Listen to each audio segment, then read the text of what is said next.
দর্শক, এই মুহূর্তে দেখতে পাচ্ছেন জুলাই যোদ্ধারা যারা ভিতরে প্রবেশ করতে পারেনি তারা কিন্তু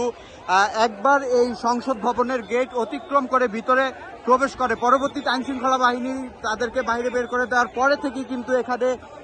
জুলাই যোদ্ধারা কিন্তু পাথর, ইট পাটকেল নিক্ষেপ করে এবং ইতিমধ্যেই আমরা দেখেছি যে একজন নারীর মাথায় পাথর পড়ে কিন্তু মাথা ফেটে গিয়ে রক্ত বের হচ্ছে। এবং এই মুহূর্তে দেখতে পাচ্ছেন পুলিশের একটি গাড়ি কিন্তু ভাঙচুর করছে জুলাই যোদ্ধারা, দেখতে পাচ্ছেন।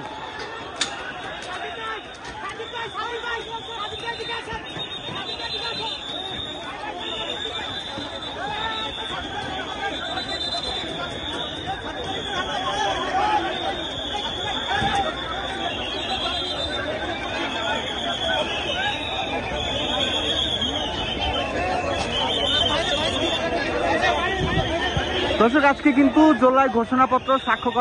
স্বাক্ষর করার কথা ছিল ডক্টর মোহাম্মদ ইউনূসের, এবং সেই ঘটনাকে কেন্দ্র করে কিন্তু কিছু অংশকে ভিতরে প্রবেশ করে এবং সেই ঘটনার প্রেক্ষিতে কিছু অংশ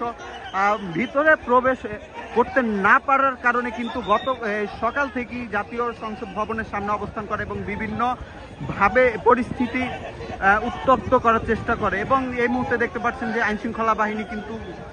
মোতায়েন করা হয়েছে এবং আইনশৃঙ্খলা বাহিনীর